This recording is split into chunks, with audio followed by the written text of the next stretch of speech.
Good afternoon and welcome to another edition of the Warrior Daily this Tuesday. I'm Cameron Weidenthaler, joined by head women's basketball coach Carrie Lohr.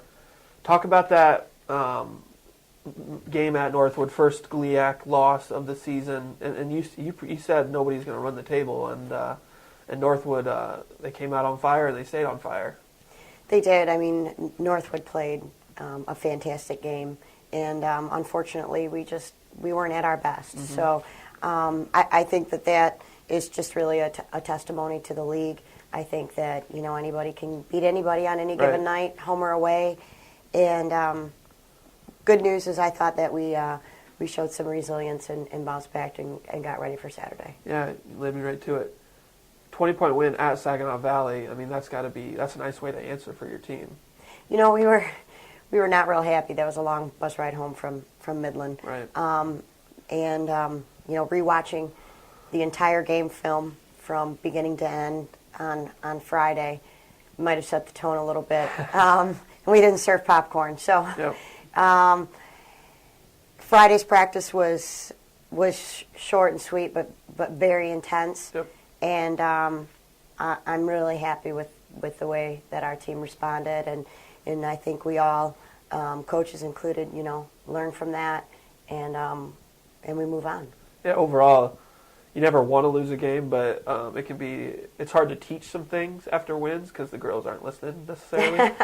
So maybe after a loss in the middle of the season, it's not going to end your season, but it can be a teaching moment, and hopefully it was. It certainly can. At the time after the game, when my assistants are telling me maybe this was a good thing, I wasn't No, I really wasn't convinced of that. But I guess it's how you respond to adversity. And again, kudos to Northwood. They really played great, and they've got a nice basketball team.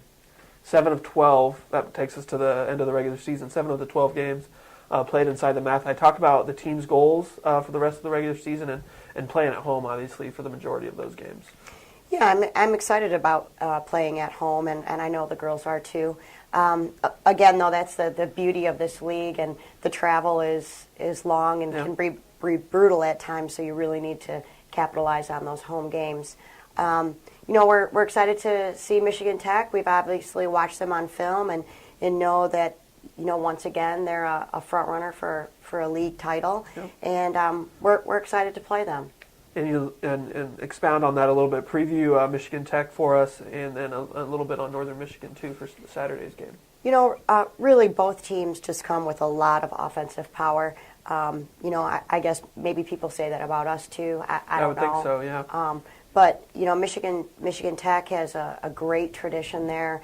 Even under Coach Kim, but even prior to that. Yeah. So there's certainly some longevity there with Michigan Tech and tradition and pride. And they play very, very hard every game. They play together.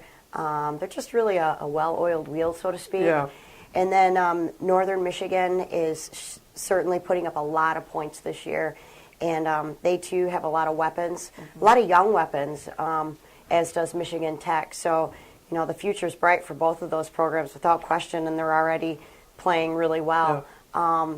Tech is dominant in their sophomore class. 4 sophomores really taking care of business for them. And then also Northern Michigan has some really solid juniors in guard play. So, it's going to be a challenge for us. Both games are going to be a challenge for us. Good news is that we have them at home. Yep. And we really have to come to play. Yeah, it'll be a couple good games. Thanks for the time, Coach. Thank you. Thanks for watching this edition of the Warrior Daily, and we hope to see everybody inside the Mathis Center on Thursday and Saturday for women's basketball against Michigan Tech and Northern Michigan.